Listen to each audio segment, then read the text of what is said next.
Hello lovely students and welcome back to English with Lucy. Today I have something special for you. We're changing things up a bit. We're going to explore an area of English that I don't talk about very often, but it's extremely important. Professional English, or business English as it's sometimes referred to. English for the workplace or for professional situations. Whether you dream of an international career or you just want to impress your boss and get a well-deserved pay rise, mastering English in the workplace is essential for so many of you. So, to help you reach your professional English goals, I'm going to share the 5 key topics that you absolutely need to master to navigate any professional situation. But that's not all. Because your time is precious, I have also created an extremely detailed professional English phrasebook to go along with this video so that the lesson doesn't end up being 30 minutes long, although I'm sure some of you wouldn't mind that. This phrasebook is packed with essential phrases, explanations, and interactive exercises, and I've also covered 5 additional topics in the ebook. Basically, if you want to sound professional in English, you need this ebook. You will not believe that we are giving this 51-page ebook away for free. We released it as a test to a small group of students to see their reaction, to see what they thought of it, and the feedback was incredible. They really felt that this ebook would help them reach their career goals. It gave them the right direction, a bit of a path to follow. I'm also very excited to announce that we are soon launching our professional English program. So when you download this phrasebook, I will put you on the waiting list for those. All you have to do is click on the link below or scan the QR code here. You enter your name and your email address, and the ebook will arrive directly in your inbox. Once you've signed up for my mailing list, you will receive my free weekly lesson PDFs, plus all of my news, course updates, and offers. It's a free service and you can unsubscribe at any time. All right, enough water cooler gossip.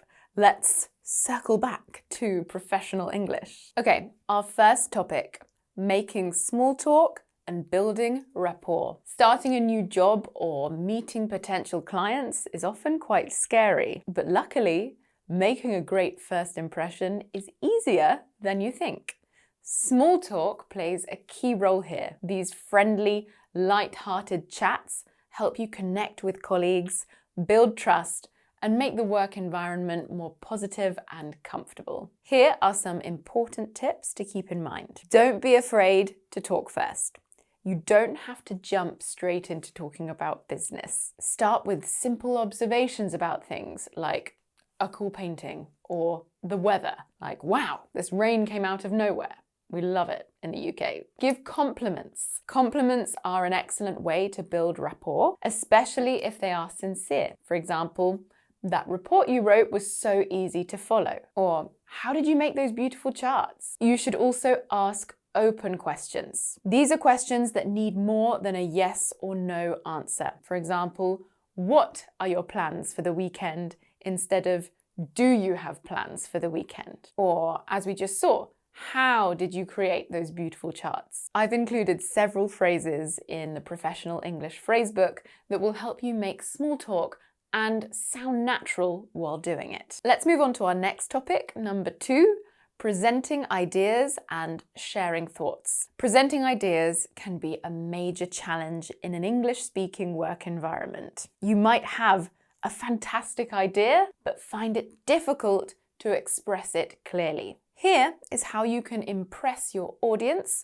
and communicate your ideas effectively. Organize your thoughts. Use short, clear sentences and support your ideas with facts and reasons so everyone understands your point of view. For example, if you propose a new marketing campaign to your team, you would start by stating the campaign's goal clearly. We want to increase website traffic by 20%. Next, describe the steps to achieving this goal. For example, we'll run targeted social media ads and offer a discount code to first-time visitors. This clear structure will make it easy for your team to understand your plan. Grab their attention. You can also start with something surprising or interesting, like, did you know that 90% of customers don't make a purchase on their first visit to a website? This grabs their attention and sets the stage for you to explain your ideas. And wrap it up. End by reminding everyone of your main points. You want to leave a lasting impression with a strong closing line like, in short, this plan has the potential to increase our profits by 25%. You can find lots more phrases in my free ebook. Next point, number 3, let's talk about a common challenge in English-speaking professional environments: asking for clarification. It's perfectly normal not to understand everything immediately. What is important is how you ask for more details. Here's how you can make sure you understand every part of your tasks and conversations. Phrase your requests politely. Start by thanking the person for the information they've already given. For example, you might say, "Thank you for that detailed explanation. Could you help me understand more about the project timeline?" This shows respect for the speaker's efforts and keeps the conversation positive. Be specific with your questions. It's also important to be clear about what is confusing you. Ask specific, direct questions like, what steps should I take to start the assignment? This prevents misunderstandings and helps you get the information you need. Encourage open communication. A two-way conversation is key to clear communication. You might say, "That's interesting. Could you explain further how that affects our current workflow?" This will deepen your understanding and build a stronger connection with your colleagues.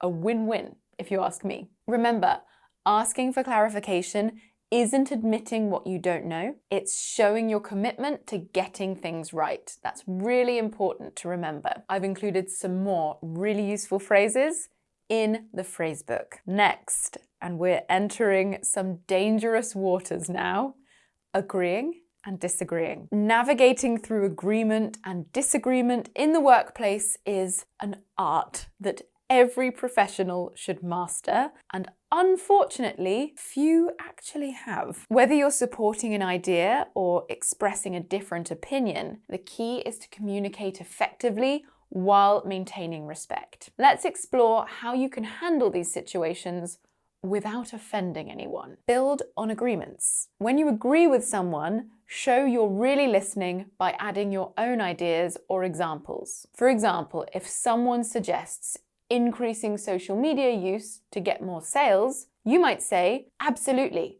and maybe we can also use customer reviews to build trust." Offer alternatives when disagreeing. Disagreements don't have to cause arguments if you handle them carefully. Instead of just saying no to an idea, offer a different option. You could say, "I see your point, but what about the costs? What if we test your idea for a short time first to see how it works?" Use phrases like, "I see your point, however," to start sharing different views. This shows you understand the other person's idea before you share your own, which helps avoid making them feel bad. There are so many other phrases just like that one that I've included in the ebook. Learning how to agree and disagree respectfully will improve your work relationships and show that you are a considerate and skilled communicator. Number 5, changing the subject and getting back on topic, both equally important. You might know the phrase, "Time is money." Staying on track during meetings and discussions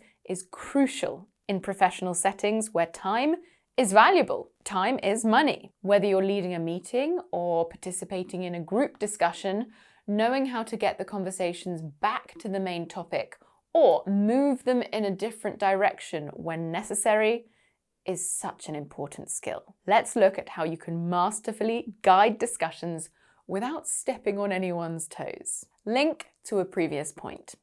To smoothly change the subject, link to something already mentioned. For example, you might say, "Speaking of lunch, hygiene is really important in food prep, which reminds me, Don't we still have a few points to go over about the new hygiene standards? Politely refocus. When conversations wander off topic, it's important to gently bring everyone back to the main agenda. You can say something like, I appreciate your insights on that, but let's try to focus on project deadlines. We need to finalize those today. Suggest a later discussion. If an off-topic yet important issue arises, acknowledge it and suggest addressing it at a later, more appropriate time. For example, you might say, this is an important topic and deserves our full attention. Let's schedule a separate meeting to dive into this. Knowing how to manage discussions effectively shows leadership and respect for everyone's time and ideas. For more tips and phrases to help you with this and lots of exercises, you know it, it's in the ebook. Download it now to discover the 10 further topics that we cover. That wraps up this lesson. I really hope these insights will help you in your professional English journey. Remember that mastering these topics requires a lot of practice. If you have dreams of working in an international company, of speaking English confidently in the workplace, if you have goals of achieving a higher salary, or you simply want to impress your boss and feel more confident in professional situations, my brand new professional English program might just be exactly what you need. We're going to launch it very, very soon. Click on the link in the description box to join the waitlist or scan the QR code here. I will see you soon for another lesson. Mwah!